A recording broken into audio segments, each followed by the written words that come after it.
Assalamualaikum warahmatullahi wabarakatuh. Perkenalkan, nama saya Nabila Nurul Azizah dari kelas manajemen 2A. Di sini saya akan memaparkan salah satu materi dari mata kuliah Manajemen Keuangan Lanjutan. Materi yang akan saya paparkan yaitu tentang manajemen harta keuangan. Perusahaan besar pada umumnya memiliki investasi di beberapa perusahaan yang berupa surat-surat berharga seperti saham dan obligasi. Tujuannya adalah untuk mendapatkan dividen dan bunga. Investasi yang dimiliki itu bersifat permanen atau dalam jangka panjang. Bagi kaum kapitalis tingkat global, investasi pada surat-surat berharga lebih disukai karena sifatnya yang fleksibel. Kapitalis global pada umumnya menguasai surat-surat berharga pada perusahaan-perusahaan besar, khususnya di bidang perminyakan, pertambangan, industri mobil, industri pesawat, perbankan, pelayaran, dan penerbangan. Yang pertama ada investasi saham biasa. Saham biasa atau common stock ialah surat berharga tanda kepemilikan atas suatu perusahaan. Penerbit saham biasa disebut perusahaan yang menyatakan sebagai modal. Dan pemegang saham biasa disebut investor yang mengharapkan hasil atau return atas investasinya, atau disebut pemilik perusahaan yang bertanggung jawab atas kerugian perusahaan. Saham memiliki 4 macam nilai. Yang pertama, nilai nominal, yaitu nilai yang tertera dalam surat saham. Yang kedua ada nilai buku atau book value per share, yaitu jumlah nilai modal sendiri atau ekuitas dibagi jumlah saham yang beredar. Yang ketiga ada nilai pasar atau market value per share, yaitu harga yang ditentukan oleh kekuatan permintaan dan permintaan di pasar bursa. Yang keempat ada nilai fundamental atau disebut intrinsik, yaitu nilai sekarang atau present value dari dividen dan keuntungan atau kerugian modal atau capital gain loss.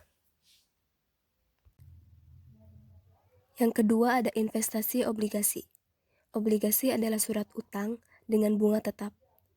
Bagi pemegang surat utang obligasi atau bondholder disebut investor. Ia akan mendapatkan pendapatan tetap yang berupa bunga obligasi. Oleh sebab itu, pemegang obligasi disebut pemegang surat berharga berpenghasilan tetap atau fixed income security.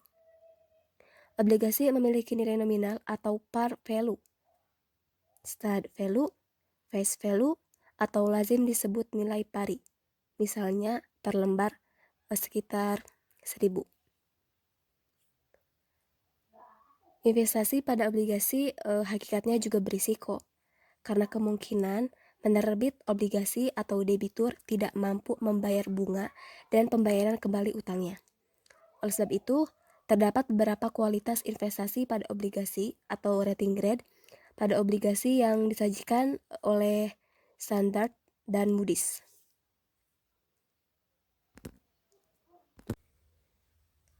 Nah, di sini ada peringkat obligasi. Untuk rating grade-nya itu ada highest grade, high grade, upper medium, lower medium, marginally spekulatif, highly spekulatif, dan default. Dari Standard & Poor's dan Moody's memiliki bond quality yang berbeda. Bisa dilihat ya perbedaannya. Nah, di sini saya akan menjelaskan rating grade dari tabel yang tadi.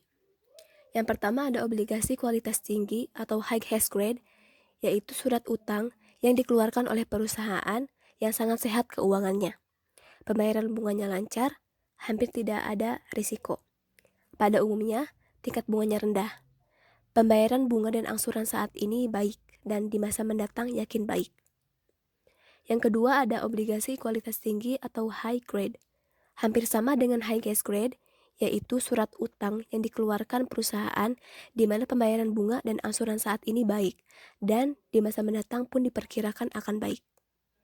Yang ketiga ada obligasi kualitas menengah atas atau upper medium, yaitu surat utang yang dikeluarkan oleh perusahaan di mana pembayaran dan angsuran saat ini baik, dan di masa mendatang diperkirakan beresiko kecil. Yang keempat ada obligasi kualitas menengah bawah atau lower medium, yaitu surat utang yang dikeluarkan oleh perusahaan di mana pembayaran bunga dan angsuran saat ini baik, tetapi di masa mendatang belum ada kepastian. Selanjutnya ada obligasi kualitas spekulatif atau marginally spekulatif, yaitu surat utang yang dikeluarkan oleh perusahaan di mana pembayaran bunga dan angsuran saat ini meragukan dan di masa mendatang pun belum ada kepastian. Selanjutnya ada obligasi kualitas spekulasi tinggi atau highly spekulatif, yaitu surat utang yang dikeluarkan oleh perusahaan di mana kemungkinan tidak mampu membayar bunga dan angsuran. Yang terakhir ada obligasi kualitas spekulatif.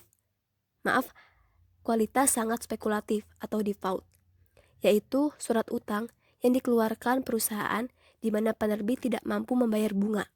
Obligasi demikian lazim disebut junk bond. Kaum kapitalis yang kurang berani menanggung risiko akan menginvestasikan kapitalnya pada obligasi dengan mendapatkan bunga tetap setiap tahunnya.